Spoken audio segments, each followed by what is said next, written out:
Previously on Echo. The battle's victory is bittersweet as the crew attends to the needs of District 68. The loss of both gang and community members affects everyone deeply. Pet gives an all clear and tells everyone to meet at Auntie Tamisa's bar. And the crew takes on the morbid task of collecting the remains of the fallen. Zend and Windry arrive with news of Orion's injury and Zend's discovery of data chips left behind by Zand. After hearing a shocking confession on Zand's data chips, Div manages to control their anger. Meanwhile, Pet seeks help from Mozaeya to stabilize Orion, leading to a heartfelt moment between the two. And now, a word from today's sponsor. This show is proudly recorded on Zencastr. When we first started recording our podcast, we had a lot of options. We needed a platform that could record and generate separate tracks and videos with a full suite of professional tools at our disposal. Zencastr does everything for us, and it'll do more for you. Go to zencastr.com/pricing and use our code BaddieBards, and you'll get 30% off your first month of any Zencastr paid plan. I want you to have the same experience I do for all my podcasting and content needs. It's time to share your story. Now let's play some fucking D&D. So, last time, we saw a very somber and sad situation as Pet and Div found those who were left of their loved ones from District 68. We saw a very tender reunion between Pet and Orion. And we saw Dr. Bleak and Pet hug for the first time, which was super cute. We also saw Short Rib wander off to tell Big Ma about the Great Glarvek War in very Short Rib-esque fashion. And we love to see it. This time, there is a commotion in the Black Lagoon as you enter. The buzz of conversation, the bosses are back. You hear people whispering like, the bosses are back, the bosses are back. And their harbinger was an attack from the IOC. You feel the anxiety electrifying the air, taste the worry on the wind. The attack has shaken the Pink Light District. Pet and Div's orders to collect the bodies of the fallen and begin the cremation process are all undertaken with little enthusiasm as it's grim work to burn the bodies of your friends. So I ask you, Pet and Div, what orders do you give to your gang? And we've just collected the bodies. How many are here? How many bodies? How many people alive? Alive? Well, you said your gang was about 50 people? Is that right? That sounds right to me. 45. So there's 45 members of your gang itself. But then there's also at least a handful of hundreds of people that you guys have brought into the district and have taken on as people that you take care of. So should we roll dice on how many we lost or how many is left? You know what? Yeah, let's roll a D100. I'm gonna roll a D100 and just see how many. I'm gonna roll a D100 and probably multiply it by 5. Oh my gosh. What is 17 times 5? 85. So there are about 85 dead, which isn't a ton. A lot of people the district is pretty large. Small by comparison to a continent, large in that it houses a decent number of people, right? So the losses were minimal. All things considered, you lost less than 100 people, but still it was 100 people. And a lot of them were members of your own personal gang, which is not necessarily the best. Auntie Tamise doesn't come out of her home for a very long time. For over a week. About 9 days, as a matter of fact. And after Mita's body has been burned and the ashes are returned to her mother, Auntie Tamise throws a massive party and invites the entire district to celebrate Mita's life. And once that party has concluded, and everything has been cleaned up, put away, people have moved on to Can I add to their that, homes Alex? and their families. Yeah, please. I think it's not just Auntie Tamise. I think it's like a block club party where it's like every definitely. home you go to is like whoever lost somebody, they have, you know, shit going on. People are bringing them food. There's like celebrations in the street. It's like music fucking playing. It's like, it's hype as fuck. And I like to think that we also have like a community ancestral altar, so to speak. Like, okay, all the brain cells in my brain just fired off in a second. So I feel like in the middle of the district, and chime in anytime, Pat, and let me know what you think. But I feel like they're like at the center of the district, there is this big ass tree. And I'm gonna dub it the mother tree. And the mother tree is fucking massive. Its branches extend so far. You know, there are other trees that are connected to it, and its roots, I don't know what type of trees they're called when it's like the roots are in the water. Yes, it's like a mangrove tree but like it's so massive. There are things underneath the mangrove tree in like this large space. I think that is where the ancestral altar is. So people come and add like their photos to it, you know, their loved ones' photos, or if they don't want to do photos, they leave like, you know, food or their favorite treats or candles, whatever, you know, this person may have enjoyed during their time with us. It's very much like a respected place. You know what I mean? Yeah. I think what I want to add is, I know that we're having a celebration, but something beforehand. So beforehand, when everyone is arriving and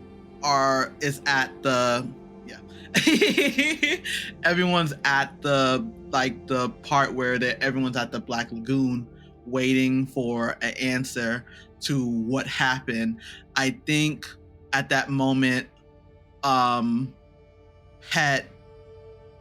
starts with like, we're back, like in general, it's good to be back, and goes into what has happened to lead up to this moment. So I think they start with Astra coming into them, you know, helping them with the isolate, blowing up the isolate, going into how they escaped to another planet, I won't go into details about the heist and everything, but I go into the detail of being recaptured and being taken to the IOC, major base, the Aegis, and talking about what happened at the Aegis, and then go into detail what happened at the summit itself, and adding into, I'm not gonna say details of where the cavalry is, but I will say that we got help from the cavalry leader. And when we got that, I'm coming back into the talk, from Zen, we took the first black hole coming back here. So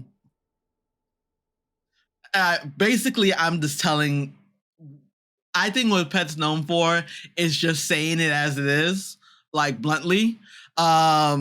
He will retract things that have no meaning to the situation. It's just trying to catch up everybody up so they know this is a lot more deeper than it is. Also, I'm just gonna say Zan betrayed us, so that's why we were taken to the isolate. Let's see. There is an audible that goes through the crowd at that. And you hear Zend go, what the fuck?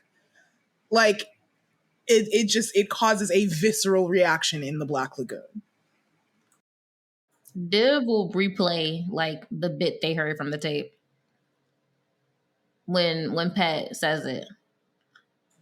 They replay it. I imagine like their ears are like these like headphones that have like the heart shape. I feel like they also have like an outward speaker, and so they'll just play it that way.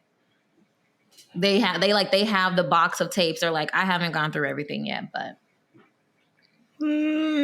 shrug. Very visceral reaction. It's quiet for a while, and then you see Zin look fully crestfallen. The group begins to go from abject confusion to spurts of anger here and there to sadness to confusion. Like it's everything. People are thrown off.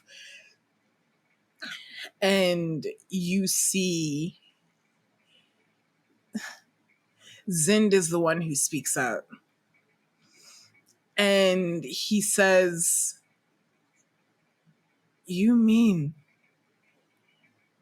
she left me here because she fucked you over?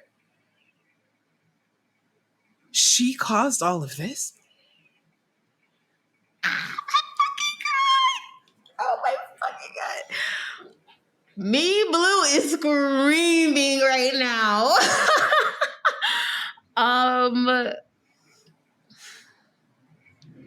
Div just puts a hand on his shoulder, puts a hand or arm around him. Like, they bring him down. He's probably much taller than them. They bring him down. Like, who is on? You see him I was gonna ask who is on the stage with us, like on the. I think it's like a. I am curious about that, actually. That makes me wonder, Dr. Bleak and Short Rib, where are you two right now? Because I know Short Rib was outside, but everybody was moving towards the Black Lagoon. Did you also move towards the Black Lagoon?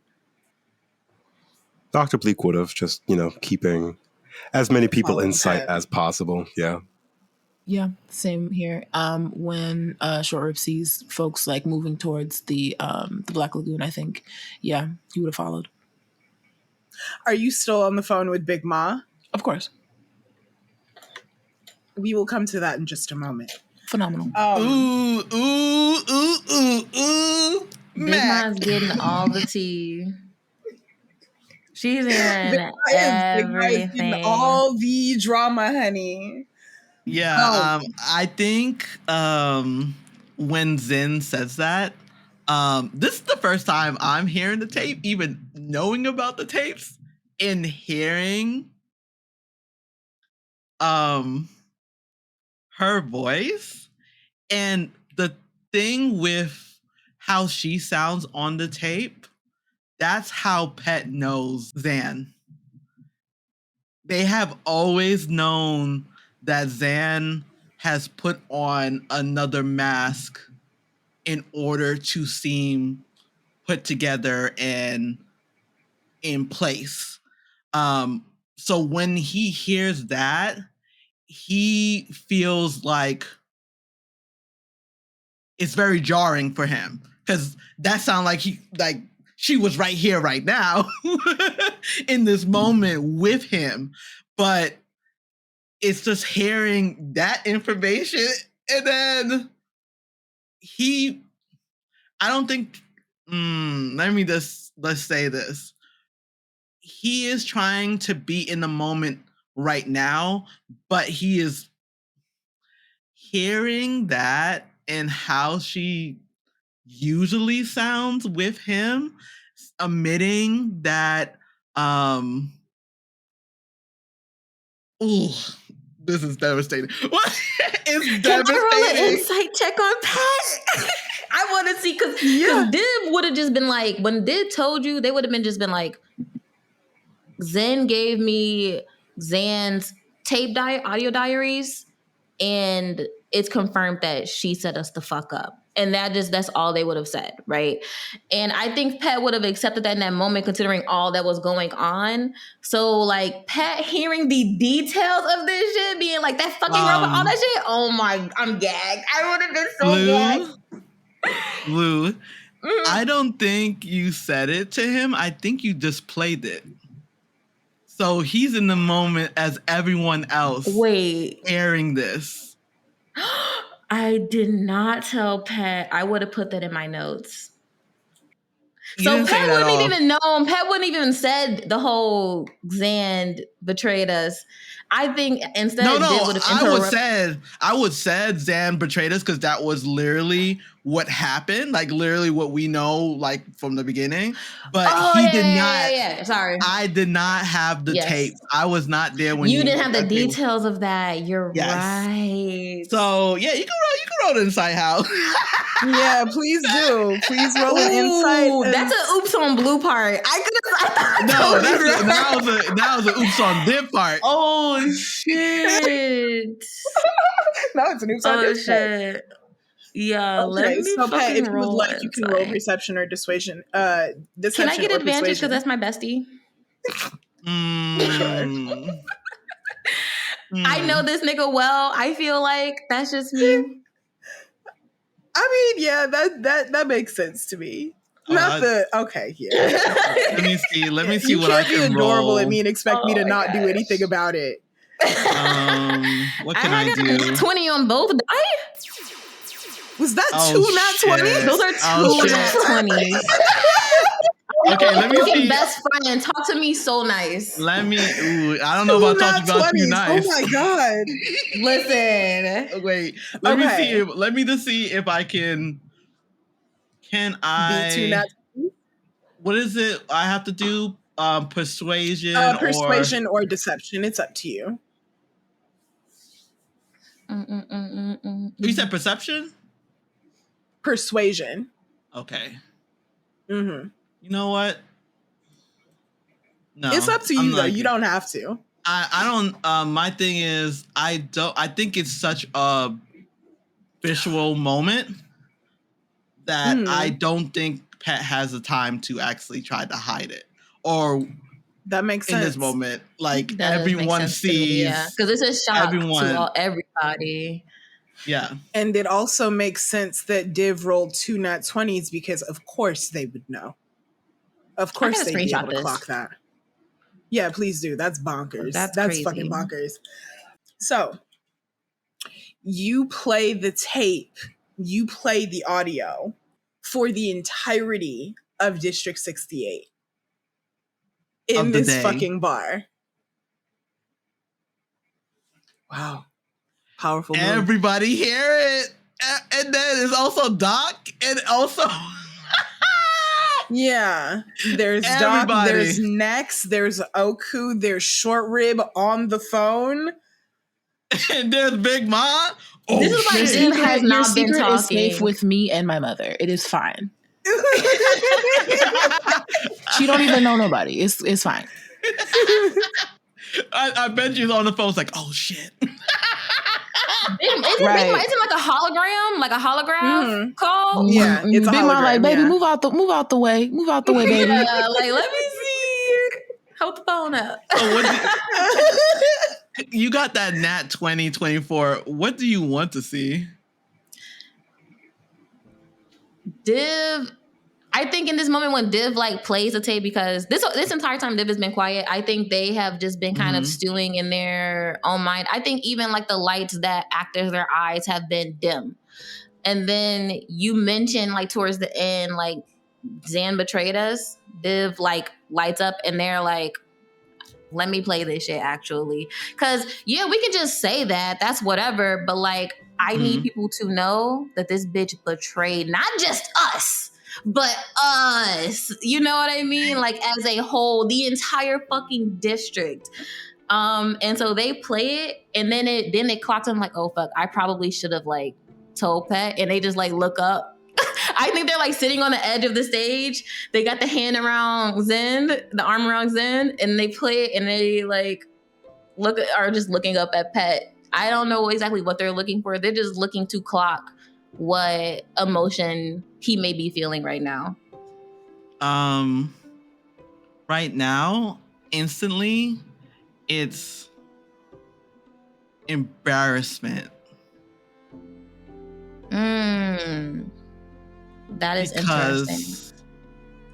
He feels embarrassed hearing such in general, like you have the chips and he knows what the chips are for, meaning what Zan was using them for. This is like her diary, pretty much.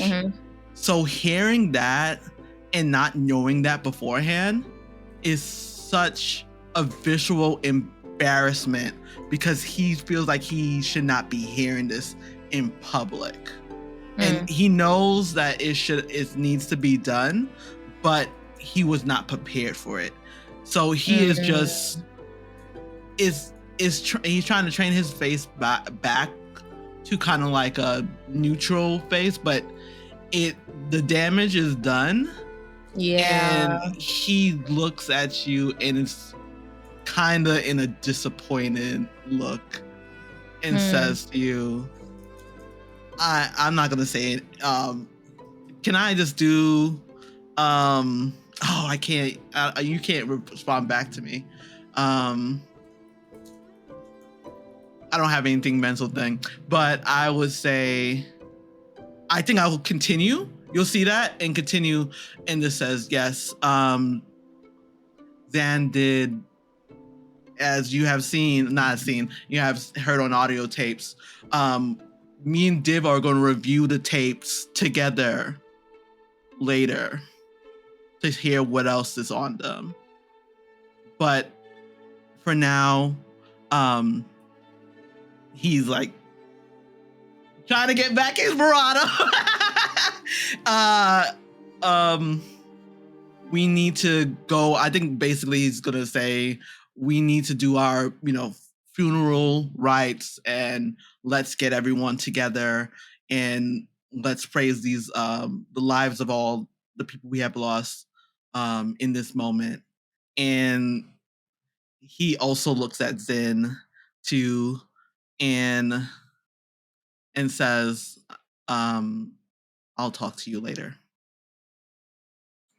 Zin gives a nod at that, still kind of tilted over to be underneath Div's arm.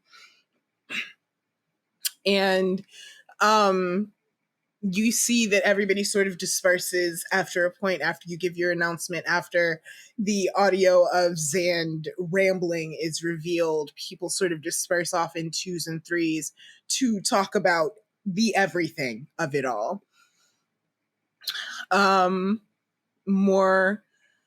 A few days pass after that. Orion is relieved of all duties so that he can rest and recover, which makes perfect sense because that chain axe got him, but good. He almost didn't make it, to be entirely honest. Had it not been for Dr. Bleak, he wouldn't have. And Windry goes, it's true. It's true. Wow, Alex, wow. Had it not been for that advantage, big dog, I'm just saying, you got to give props where it's due. So Windry goes home and stays home. Sometimes you see her in the rusted swamp channels, sort of assuring everyone that she's okay, but she isn't. Not really. No one is. Loved ones have fallen victim to what was essentially an attack on civilians. The IOC had turned a blind eye to the districts of Estrie long enough, it seemed. And people are sort of trying to return to normalcy after what feels like too brutal an attack, too brutal a response. And with that in mind, some time passes. And sure, by this point, you have finished your conversation with Big Mom, but how would another you know that? is to how would I know that? Would you have finished your conversation with Big Mom? That's a good question, because it's been like at least a week now. Oh, I definitely would have, but I feel like this would have been like, we would have had a very much like a way longer conversation after like whatever information had been disseminated. And how more than much likely, do you tell Big Ma? Well, I feel like Short Rib probably I feel like the way Big Ma and Short Rib's relationship works kind of involves like Big Ma reeling Short Rib in sometimes and being like, okay, baby, yeah, yes, absolutely. Do you hear them? Do you hear them? And Short Rib's like, yes. And in 1875, 42. So 1875, 42. And they have just been like sending like little factoids as they think of them, just like via text, just like a side thing. But no, yeah, the conversation would have continued to text. Okay, that's actually very serendipitous, because as you're sending off a text a few days after the attack and a few days after the celebration of life, you see Big Ma respond with something that has nothing to do with what you're talking about. So what do you send to Big Ma? I think Short Rib had like a weird dream, but it was like Short Rib had like a weird dream, but it was like one of those, like the walls were spinning and there were like, I was a horse, but also I had like two tails, and was just kind of going on about this like weird dream that she had, and was really trying to give it in gruesome detail. Interesting. So, funnily enough, Big Ma responds to that in a way that is very somber. She says, "You've been having bad dreams, baby? Weird dreams? How many of those have you had?"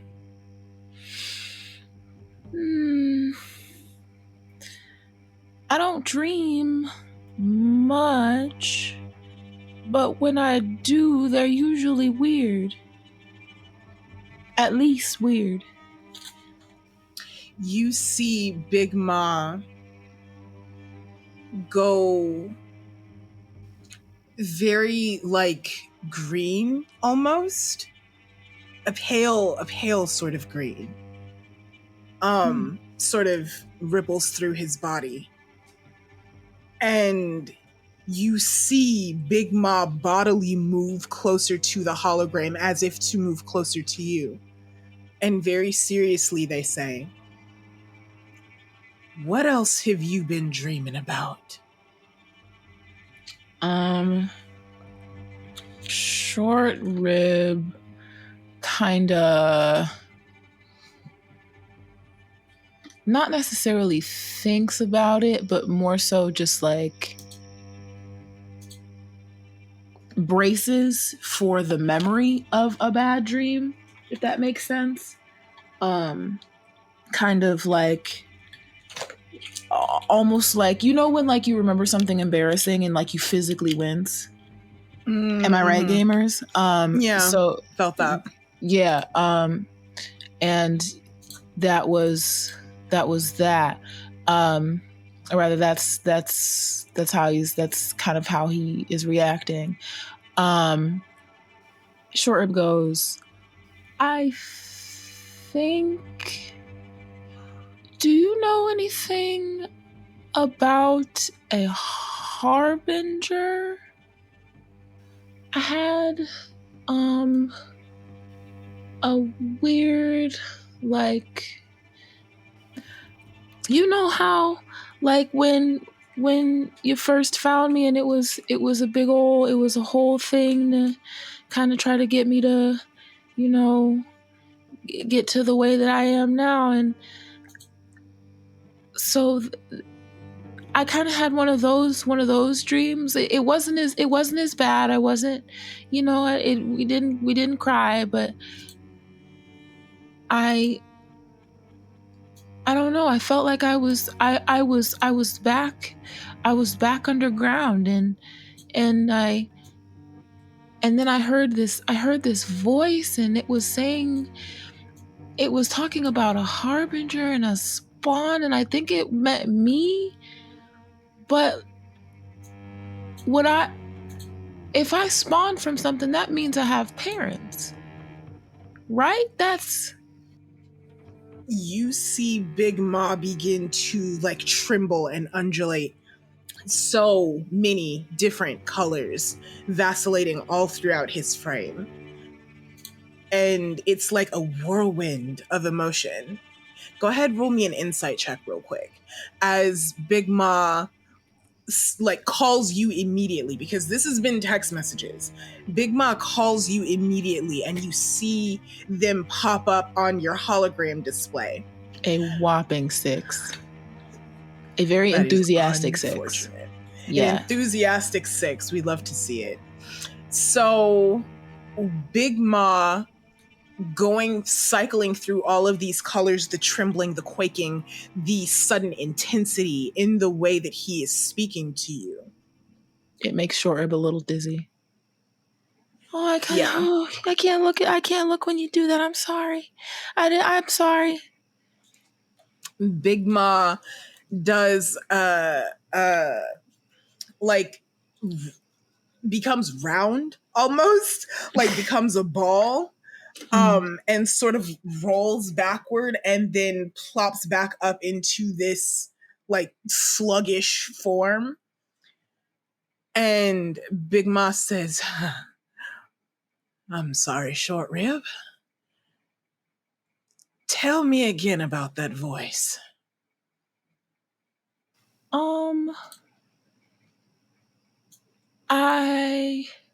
And Short Rib kind of again winces, like it does kind of hurt a little bit to access this as a memory. And he says, the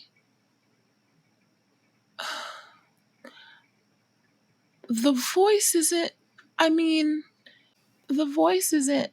what I can even really remember. I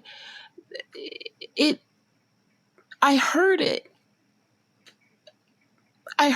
But like I heard it and I felt it at the same time, but that wasn't even as like, it didn't even feel the way his eye felt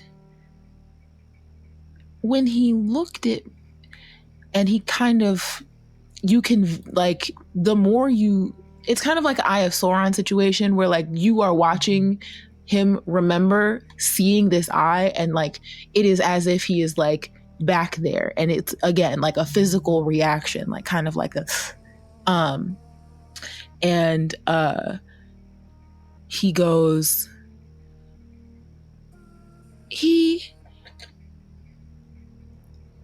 I don't know if he was supposed to see me, but he did, and I think he has for a while, but I don't know who he is or why I would know that.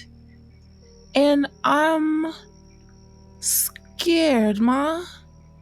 You see Big Ma stiffen for a moment. Just like stop moving entirely. Because as you were speaking, he had been, when you said that you felt it as much as heard it, you could see him tremble. And you see a color like gold shining, radiating throughout his gel. And you see, when you say you're scared, you see Big Ma stiffen. And she says, it made you feel scared? What would scare you about that, Short Rib? Is it the voice or being seen? I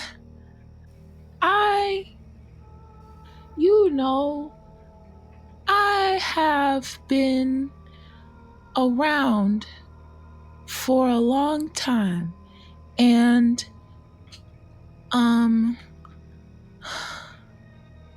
he kind of struggles with the depth of his own grasp of the language. And he kind of searches for...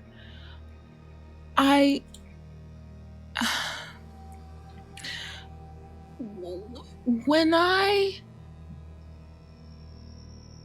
met you, I didn't know what it felt like to feel safe.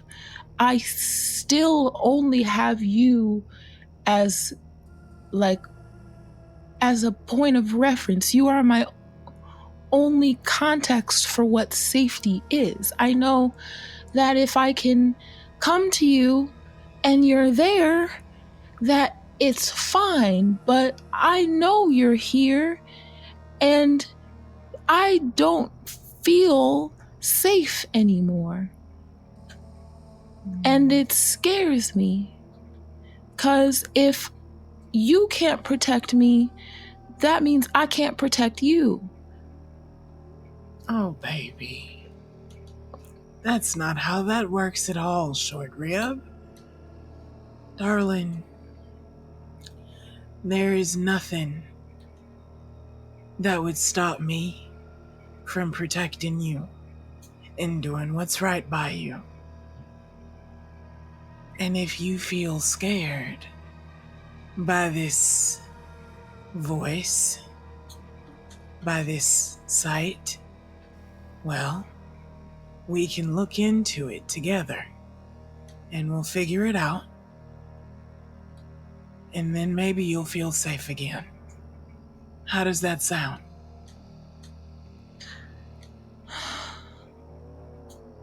I love you, Mama. And if you're wrong, I won't be mad. 'Cause there's nothing either of us can do about this, I think. You're right. There's not. And you see Big Ma radiate that rosy pink color again, the one that you've come to associate with her loving you. And she says, I do adore you, darling. And I have some good news. The fallen day has come, or is coming anyway. Oh! And I'm throwing a big shindig. If you're interested in coming, I'd love to see you. I'll make your favorite. We're throwing a party in the old Build-A-Glarbeck building. You know how the kiddies like to skate in there? Mm-hmm. Oh. I'm taking it over for the block party. How's that sound? Shorib kind of like... His eyes were like not teary, but definitely like wet, like the feelings he was feeling were bigger than him. But thinking about something really grounding, like potentially actually being able to like see Ma is, something that is always going to do it, always going to soothe him. So he kind of straightens up. He goes, "Oh yeah, I can finally bring the gang to meet you, and you gotta make sure that all of my Glarbecks are out and clean, because I don't remember which ones are clean, but I need them to meet all of them. Which are they all? Did I leave anything? Are they all still there?" Oh, darling, you left everything here. I'm surprised you can find your ass with both hands. But I'll clean your Glarbecks for you. I think there's something sticky that's got them all stuck together. I'll see if I can't throw them into the cousin's washing machine. Maybe they'll turn on the electricity on the trash droid for once. Ma, you know, I can't eat.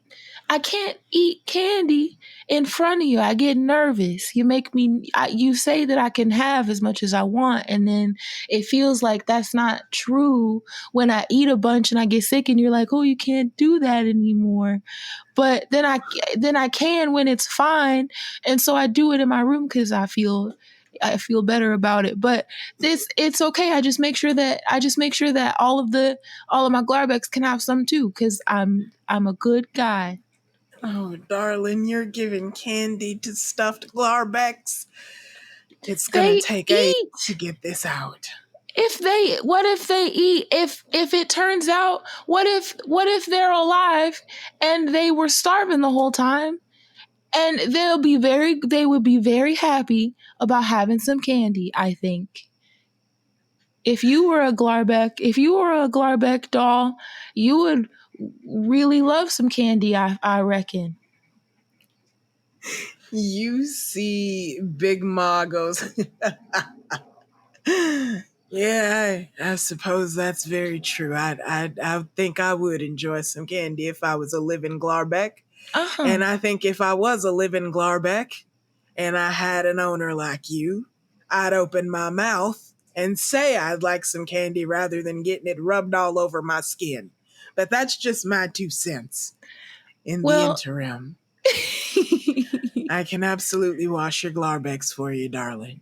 I'll make sure they're nice and clean for your friends come round visit here. Yes, and I want to make sure that. Can you call me more before we get there? Just 'cause if this dream happens again, I just want to make sure that you are there. You see Big Ma turn a color you've never seen her turn before.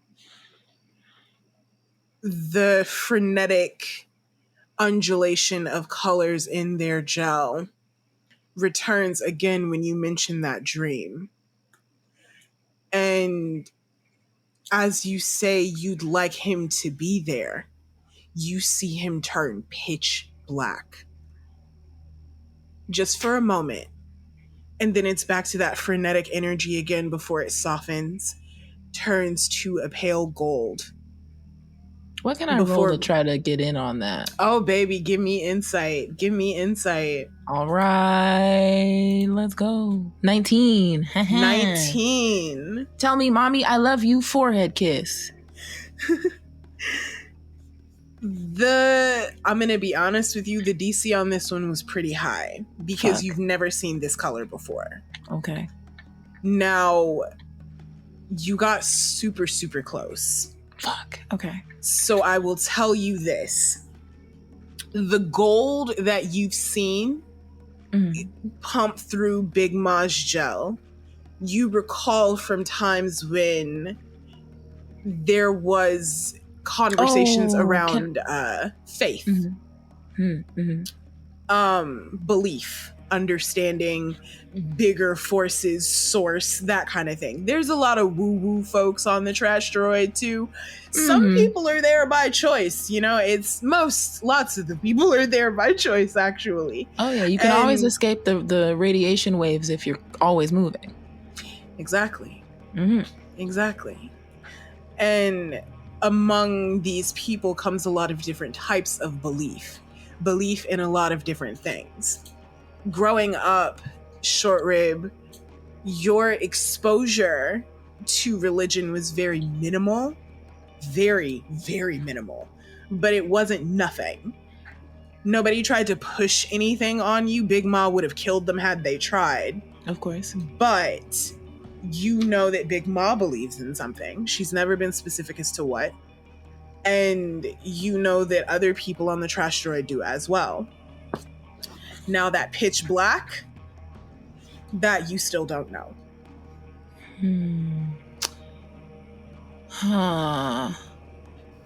Mama, I've never seen that color before. You see Big Ma tremble a little and then go, yeah, it doesn't come out all that often. Tell me something. Have you been able to keep your form together lately?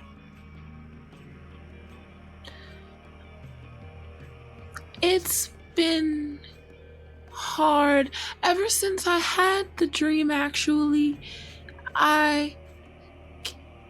it's been difficult. I saw it. I think I saw it while I was awake, and then again as when I was asleep. It's been hard. My friends are my friends, and they aren't gonna judge my form, and haven't, as far as I know. And so that's been helpful. I don't have to be worried about it, but it has been hard. You see Big Ma stiffen again, steel herself, and say, I'll look into this harbinger for you here. Maybe I'll have an answer when you come for Fallen Day. And I will keep in contact as we get closer, so that way you know when to jump the comet here. All right. Thank you. And yeah, send some coordinates, and I'll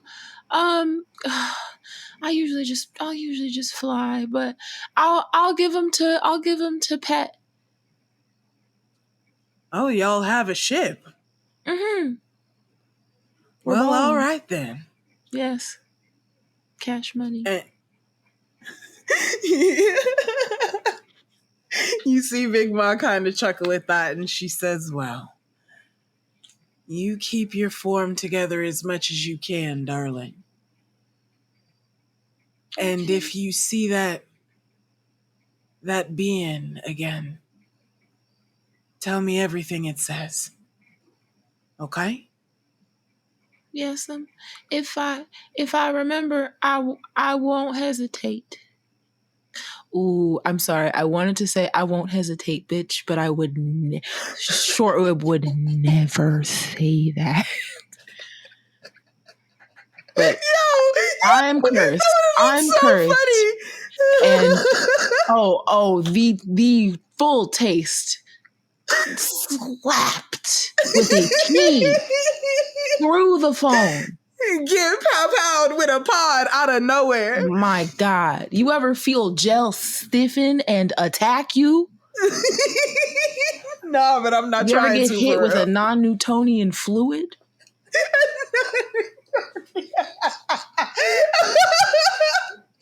Non-Newtonian ass whooping is fucking insane. I'll just say that. Look, talk to my mama. What you want me to say? Non-Newtonian ass whooping. I'm good. Hey, I'm good with the IOC. We got enough problems. So be real nice to me when I get back. Because I accidentally called my mama a bitch and she fucking clocked me. You see Big Ma give you a nice rosy sort of color. And she sort of reaches her pod out almost as if to touch you. And then you see her look at the communicator screen, like flick the area that is her head down at a communicator screen. And she says, well, duty calls, darling. I'll have to call you later. I love you. I love you too, Mama. Be safe and have fun. And please, please, please, please, please don't forget about my Glarbex.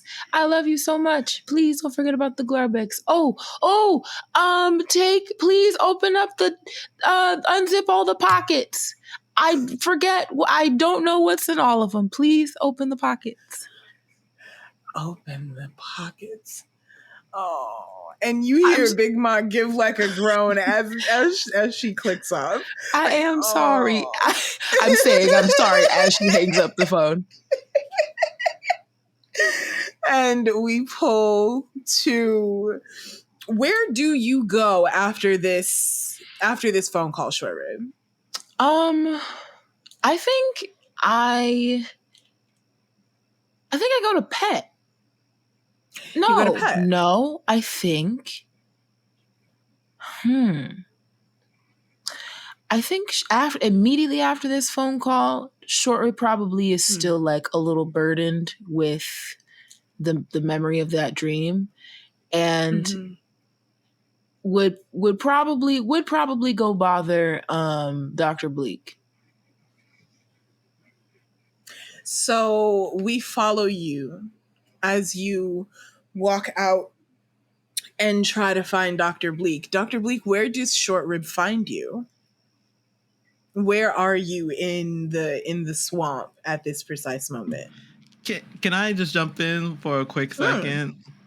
I feel like all this is going on. We need a place to actually go. And we haven't established that yet. Well, where would you like to go? This is your house. So where would you have people? Blue. Div, I need to ask you, would you, I know, the first question is my house, stable? Yes. Or all together? Like Yes. how it is? Okay, so they didn't take anything out of it. You roll a d20. Okay. Because my house is... No, they didn't take anything. Oh, good. Perfect. I think the home base is my house. My house has not been my house for years. It's actually my workshop now. Yeah. So when they go in there, it's pretty much, if they didn't take anything, that's a good thing. 10 out of 10. When they go in they there, probably couldn't find it. It was at the top of a mangrove tree. Yeah, so it's very entwined with the branches and everything.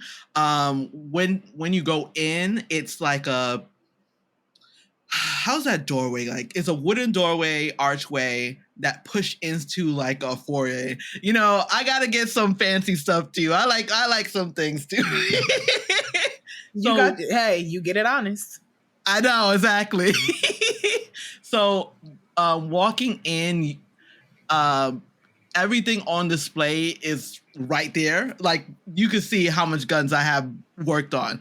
But the difference is none of their guns are in pieces. Think of it like an exploding skull. Every piece is separated by each section because of how Pet does their work. Their type of version of gun work is they like separated parts to be clicked together. So mounted on different areas on plaques are names of different guns. The name of a gun, it could be like grass and it's like green, all these separate parts together. Only like him and Winry and somewhat Mita knows the reason why it's like that. So it's a very, as always, Pet is tidy, but at the same time, it seems like a gallery, it's a gallery of guns. That's different parts. There's like the main part when you walk in is where the gallery of guns. So like, think about a museum of just like exploding piece of gun work. And then there's an upstairs. That's where the bedrooms are and everything. But Pet does not live there. Other people live there. So I think that would be the home base where everyone is. Well, go ahead, Apple. So in that home base, are there separate rooms, like rooms that are separated like a dormitory style, or how is it set up? So it's basically different rooms by itself. It's not dormitory. It's like a literally... Oh, like a house. It's a house, yes. Got you. And how many rooms is in there? I'll say, trying to think of people. I'll just say 3 bedrooms. Because most of the time, there's one from himself. but other people, Winry and Mita has their own room, so they can go, but most of the time Pet is not there. So his room is this bare minimum as possible. Okay. So where do we find you, Dr. Bleak? I think Dr. Bleak, first and foremost, would be being a doctor here. So if there's like any like injuries and stuff like that, they would be using like their medicine skills to start like dressing wounds. So if there's like an infirmary or anything like that, they'd probably be just kind of like there, either just kind of like assisting people or just helping people however best they can. That's probably where Short Rib finds Doc. So Short Rib finds Doc in the infirmary. Aren't you not a doctor? Hi, hey, girlie. Hi. I think Dr. Bleak will just like in one smooth motion after they like fucking like relocate someone's shoulder that had been dislocated. Please roll. Do you do it right? I need a medicine check. Legitimately proficient in medicine. God damn it, people. I believe it. I believe That's you. a So let's 15. see how proficient it is. Beautiful. Okay. Good job. Well done, you. You don't absolutely fuck this nigga's shoulder up. I'm gonna start griefing you. No, I'm joking. Every time I see you do anything medical, I'm like, we'll just like maintain eye contact with Short Rib as they like reset this fucking shoulder into its socket. Because that's the only part of that conversation I remember I was having a time. Look, Doctor will be like, yeah, of course, Short. Was that something you wanted to talk about? Yeah. When are you not going to be doing this? Do you have a minute? I have a minute, of course. And like Doc will like stand up and like start like walking out of the room, like trying to find like a little private corner for them and Short Rib to talk. Yeah, y'all find like a little alcove, like a little room. It's like a little parlor room, like a little waiting area almost. There's another like farther away. There's like a communications radio situation going on that's sort of like blaring the news, but it's not overly loud, and you guys can ignore it and continue what you're talking about. Okay. Thank you for meeting me here today. No, I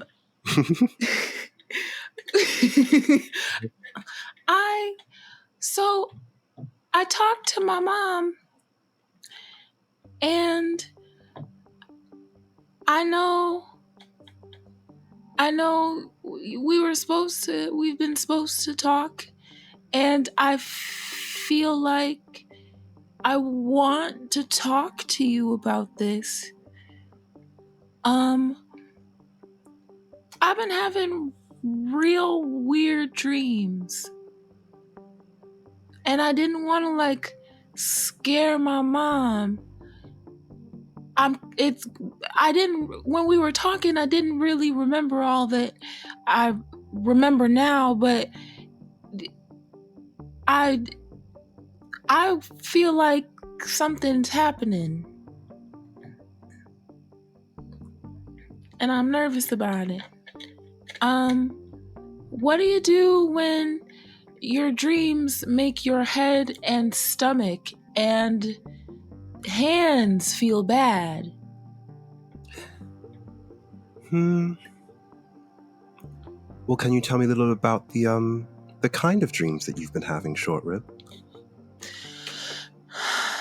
And Short Rib kind of like has that like weird kind of, not weird, but I guess kind of like bodily reaction, like a little bit of a wince.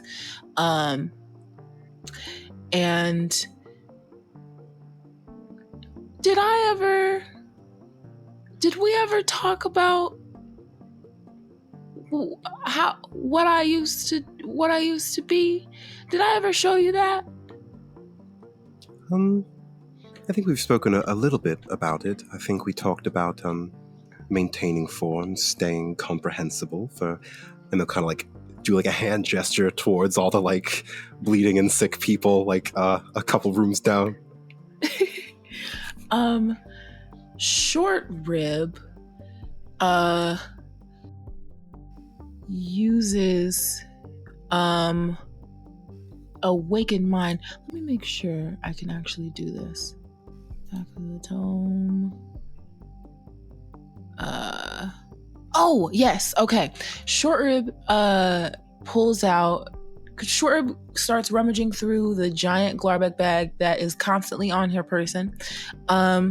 Is like, wait, and goes and grabs their coloring book, Pact of the Tome, Pact Boon, which is like a grimoire, but it is a little coloring book that he uses, and he's going to use Encode Thoughts, which is you pull a memory, an idea, or a message from your mind and transform it into a tangible string of glowing energy called a thought strand, which persists for the duration or until you cast the spell again. This thought strand appears in an unoccupied space within 5 feet of you as a tiny, weightless, semi-solid object that can be held and carried like a ribbon. It is otherwise stationary. Casting the spell while holding a thought strand. Casting the spell while holding a thought strand allows you to instantly receive whatever memory, idea, or message the thought strand contains. But I'm trying to figure out how I would be able to, like... Basically, I want to show Dr. Bleak the memory of this dream that I am having. And potentially read out this amazing thing that you wrote. So let me double check Encode Thoughts. Okay. Who has Detect Thoughts? Sorry, Dr. Bleak, do you have Detect Thoughts? I'm 10,000% certain that I must have picked that up one moment. Yup, absolutely. Damn right. That would be Doctor. fucking so Okay, clutch. cool. Let's go. Damn No, right. that's Doctor. good. Absolutely. So what that means, Short Rib, if you go ahead and encode the thought, Dr. Bleak can detect thoughts and it will play, basically. Oh my Yeah. God. That's super fucking dope. You are pirating my memories right now. I want you to know You wouldn't download a memory. Absolutely, I would. Oh my God. I would, man, if I could back my memories up into the cloud. Anyway.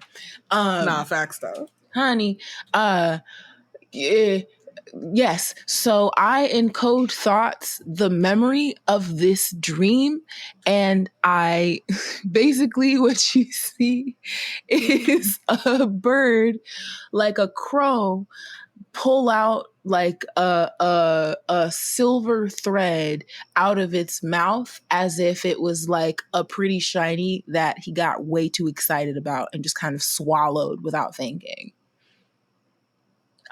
So you do have to touch that. Oh, yeah, Dr. Bleak, like without hesitating, very deadpan, just kind of like takes the string, just kind of like looks at it a little bit, and then just kind of like hold it to her forehead, and just kind of, you see, just like absorb into her flesh. You're weird. Dr. Bleak, give me a wisdom saving throw with advantage, please. DM, would I need to? Since I think if my suspicions are correct, I've already been here, done this. That's why it's with advantage. Wonderful. Mm-hmm. And should I read this out loud, or am I just going to send this to Apple? Damn. Well, it's He Must Pay. Yep, He Must Pay. Yeah, I got that. Sick. That is a whopping fail. No. What'd you get? So first a natural 1, which is, great, we got advantage. Then it was a 2, which was a 4. Oh, honey. Rip. Okay. So this is what happens. Short Rib, you pull this metallic string out of your throat. and you hand it to Dr. Bleak, who takes it and places it upon her forehead, just as demure and cutesy as you please, boo. And you absorb this into your skin and are immediately sucked back into that moment when you saw the one between. You saw this titan appear to you. And not just to you, but to your family, to your friends, the people that you would come to love and care about on your boat, where you were just having a normal day, fishing in the astral sea as one does. And you hear that unbelievable screech, that scream, and it's suddenly like overlaid or underlaid, maybe? There's multiple voices going on here. You hear that deep, reverberating voice that's far too quiet to be heard, but loud enough to be felt.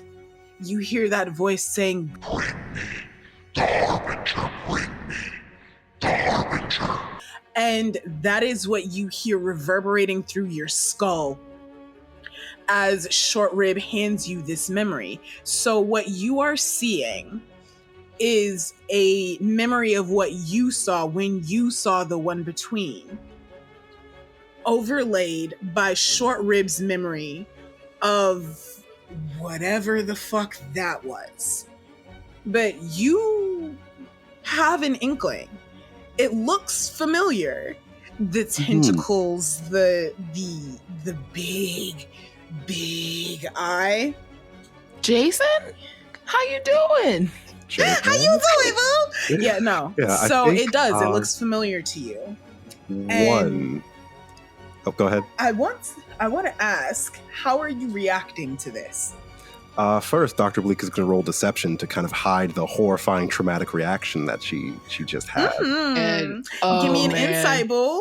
You can't hide what's inside.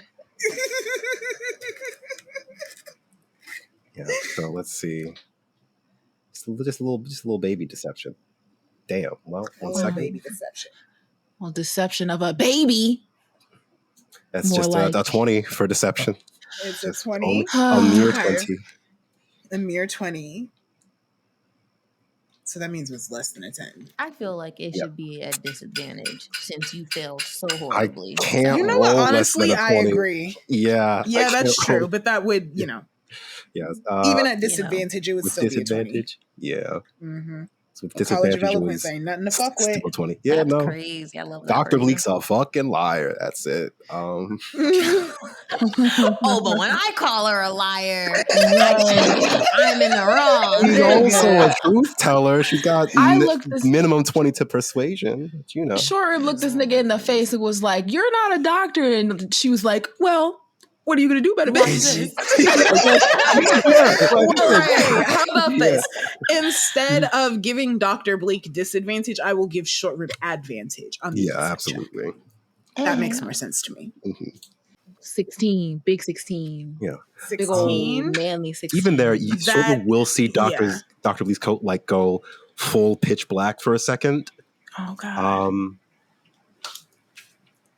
The code is my mom. It truly is. No. Yeah. Dr. Bleak's coat just kind of goes like fully pitch black, and they'll kind of like look towards Short Rib and a little bit through them. I had been meaning to ask you, Short Rib, did you consider yourself more of a spawn or more of a harbinger? I never really thought about it. It's kind of like your horoscope. I mean, like, okay, I'm a Cancer, but like, what does it even mean? I'm a harbinger. Right. I don't know. I know what the words mean, but spawn hurts. when I when I place it on myself. And I don't know what binge I would har, and so I'm not really sure where I would fit. Right. I'm going to say a couple of scary things, Short Rib, and you just let me know when you need me to stop. All right? I'm not a child. This is fine. That's okay. Grown-ups can get scared too. Okay. I'm ready. The dreams that you've been having, they are, at least from what I can tell, similar to dreams that I've had before, a long, long time ago, and still sometimes today. They're from a creature who is not mean, per se, but still very dangerous. And not nice. Oh, this thing is gonna fucking eat me. At minimum. I'm working on a way to beat it, in the sense that something like that can be beat, but I'm not there yet. And in the meantime, I can give you guidance on how to, at the very least, cope with those sorts of dreams, if that would be something you're interested in. Yeah.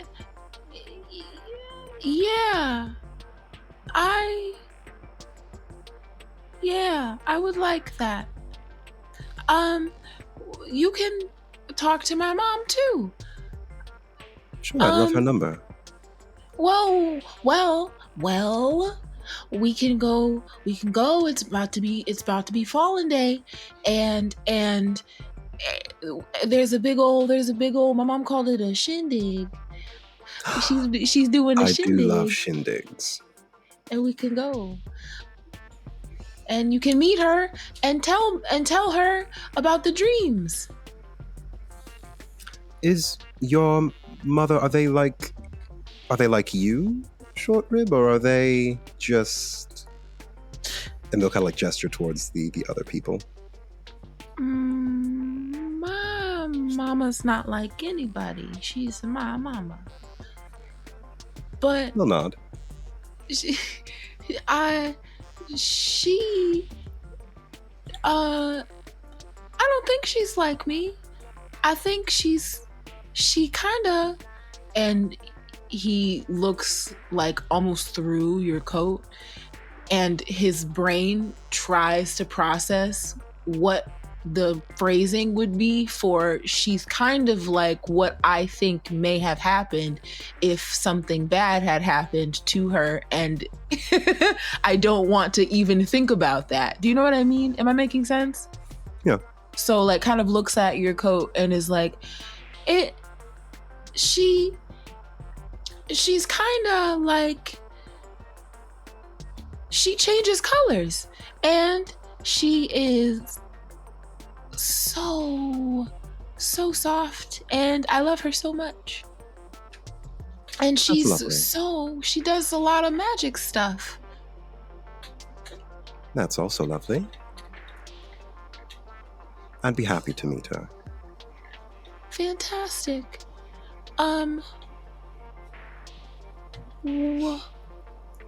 What are you? Because you're not a doctor. I'm just kidding. I'm a doctor sometimes. Sometimes I'm not a doctor. Right now I'm a doctor. It's complicated. In the same way that right now, you're a bird. Mm-hmm. And a baby right now. And a baby right now. So I'm Dr. Mozaeya Bleak in the same way that you're a bird, if that makes sense. And you're not a bird, but it's just that you're not only a bird. Oh, no, I'm not a bird. No, I'm not a bird. No, this is no. In that case, it might be I a little bit need different. both But of you. Go ahead and give me a perception check real quick.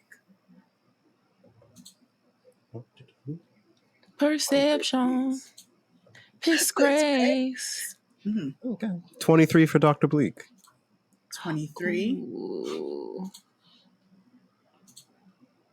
Ooh. Damn. I don't know shit. I don't touch nothing. I don't look at shit. I don't talk to nobody. So Short Rib, you are, when you said like that, you said it too loudly to be heard. But Dr. Bleak, you see it. It takes you a second, actually, Short Rib, to register what's happening. But Dr. Bleak, you see a news report on the screen. Same as any other news report.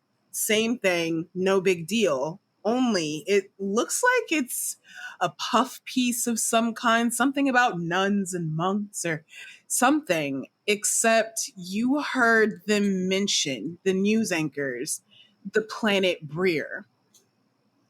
And you see a news anchor refer to some on-the-ground footage saying, we're going now to a live broadcast of the humanitarian efforts taking place in Breer. And you see a bunch of nuns and monks on the ground, like cleaning up debris, handing out food, blankets, water, that sort of thing. Humanitarian efforts a la Red Cross without the colonialism, I guess. So you see that, and you see one nun in specific being spoken to by one of the newscasters holding up a microphone to Void Seeker Mozaeya. And you see the doctor, your favorite doctor, the real Dr. Bleak, on the news. I'm sorry. And she Excuse says, me, bitch. she's talking to the news anchor. Well, yes, we would prefer if Exavin Holdings and Vivala Galactic didn't get their hands on Breer, but we are a small community, and there's only so much we can do to stop them. So, the people of the monastery, we're here to help in the best way we know how. And you see the newscaster say, and why do they call you a void seeker? And you see the real Dr. Bleak, smiles and says, well, Sister Silence is always where I've been. I have no choice but to seek the void. And somebody calls the real Dr. Bleak over her shoulder, and you see her turn, and you see the back of her habit where there is still like a little insignia as identifying her as a worshiper of Sister Silence, a member of one of the more prominent monasteries, the Monastery of the Eternal. So the real Dr. Bleak is doing humanitarian work on the planet Breer. And you see her turn, and she says to the newscaster, she says, I'm so sorry, we have to go. And she turns and walks away and wanders back into the streets of Breer, where the newscaster says, thank you so much. Back to you, Park. And the newscast continues on with a further puff piece, different story. And that Cause it was on is the where whole we're going to leave time. it for today. Oh, you better. Period. Bye, No, hoes. bitch! Bye, hoes. Yo, Time to plan this week, bitch. I'm The fact that Gagging about. Like, I don't. I love that.